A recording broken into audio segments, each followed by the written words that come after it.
Zora and Me, Chapter 4. As we were leaving, we heard crackling twigs and looked up to see Teddy in his overalls, coming to find us after his chores. "How come y'all ain't swimming?" Zora motioned over her shoulder. "Old Lady Bronson." Teddy needed no more explanation than that and fell in step with us. "Better things to do than swimming anyways," he said. Zora slowed to a stroll, letting her hands graze the pines on either side of us. "That's what I just told Carrie. Lots better things." "Such as?" I asked. "Well, there's always—" Zora looked at Teddy as if they'd planned that he was going to finish her sentence. Teddy seemed so startled by the responsibility of all of us burst out giggling. Then he got a funny look, like he was trying to decide something. "There is one thing." "What?" "What?" He looked back and forth between us.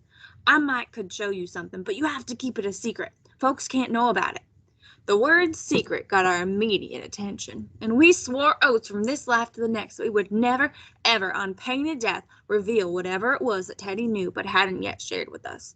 "Come on, then," he said as he took us on the shortcut he always used to get from the farm to Blue Sink, though I never did understand how he followed it, because there was no path to follow.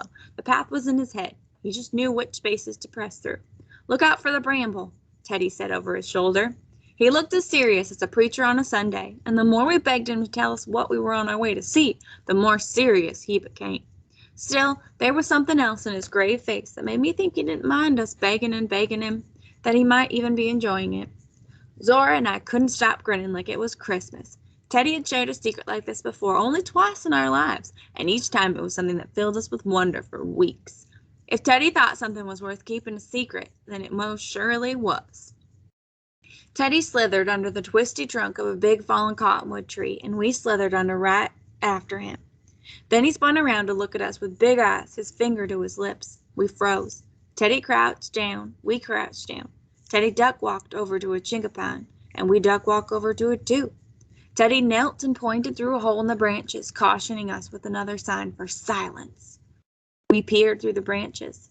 Under the starry leaves, a little ways past us, maybe 20 feet or so, there was something. It was dark and bristly and sort of moving. No, not really moving, sort of shaking. A bear? No, not a bear. It was long, but too narrow to be a bear, and it was making a kind of grunty, humming sound. I squinched my eyes, and I suddenly knew. It was a razorback, a big mama razorback pig. And what I had thought was her shaking was a squirming litter of at least a dozen piglets, all rooting, snorting, and squinking to get at the mama's teats, while she just lay there with her eyes closed, grunting a little every now and then. Zora pinched my arm. We were both trying to keep from squealing with pleasure. She was beaming so wide and bright there was hardly anything left of her face but smile. Teddy was still kneeling behind us, grinning like it was his babies all squirming and irking behind the chinkapin. He just nodded for us to keep looking, and we didn't need a second nudge.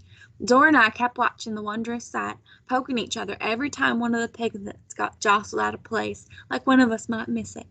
The surprise shouldn't have surprised me, really, because nobody cared more for animals than Teddy did. He had names for every creature on the farm. Lots of farm kids do that, but Teddy could also tell you about their personalities, what they liked and didn't like, how to calm them down when they got worked up, and more. And an animal didn't have to be on the farm to get Teddy's care. He was always finding birds or squirrels or rabbits that were sick or hurt. He tried to help them when he could, and when he couldn't, he gave them decent burials. Once in a long while, Teddy found the remains of a creature long past, and he would clean up the bones and put them on his windowsill, where he had a small but wonderful trove of skulls and shells. I found myself staring at the tusks of the mama and had a shiver of fear. If she saw us, she would charge us. And then I thought about how Teddy would probably come this close a bunch of times, letting her get used to his smell so she knew that he didn't pose a threat. We must have watched for close to half an hour, and would have kept on watching if the mama hadn't started to stir. Teddy tapped us on the shoulders, gave us the silent sign again, and motioned for us to move back the way we had come.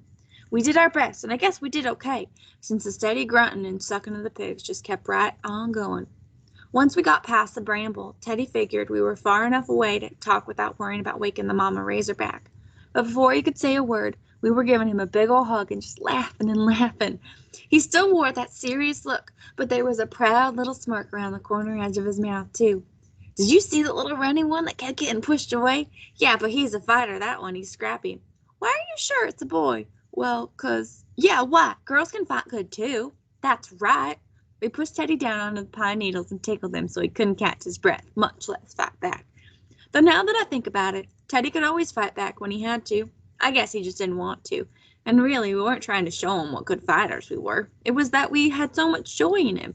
He could be such a boy with the boys, yet so gentle with animals, and he shared the best of everything he had with nobody but us, Zora and me. He finally said uncle, and we let him up. So remember to mind what you say about girls now, we said. Teddy was still laughing, brushing needles off his overalls and trying to shake them out from inside. Yeah, y'all pretty tough, he said, rolling his eyes. Before we could say anything back, he got all serious again. Listen, y'all got to promise again never to tell anybody ever about them pigs. We looked back at him just as serious. Teddy, we already promised you, and we don't ever break promise. He shook his head. I know, but I'm just... If anybody finds out, if my daddy or my brothers ever find out, he almost winced, they'll come here and kill 'em, all of 'em. If my face was half as stricken as Zora's, you would have thought the babies were mine. But why? How could they do that? Teddy jammed his hands in his pockets. My daddy says a razorback's a pest. Dig up the dirt, feast on all the good-eating birds, and don't even have good fat back if you kill it. He kicked up a cloud of dirt and needles. But that don't mean you have to kill it. Zora had a soft look. We won't never tell nobody. Ain't that right, Carrie? That's right. And I bet if the three of us keep it secret, won't nobody find out. Mama Pig will raise all them squinky little piglets big and strong before anybody knows, and then won't nobody mess with them, even the little runty one. Yeah, said Zora. Can you imagine anyone picking a fight with a whole pack of wild razorbacks? I know I sure wouldn't. Teddy looked at us, looked away, and then looked at us again. You're right, he said. Then he looked at me while motioning to Zora. Be pretty funny to see her try, though. Zora laughed. Shoot, we already done whooped your kettle for you, but you give me a mind to do it again. And before Teddy could even think of a smart answer, she tripped him so he went sprawling back on the needles he'd worked so hard to shake off. Then she tore away, pulling me after and calling, Last one to the loving pine is a rotten egg. We hadn't gotten a dozen paces when Teddy took off yelling and raced right past us, like lightning was running right behind him. I tried my best to be lightning.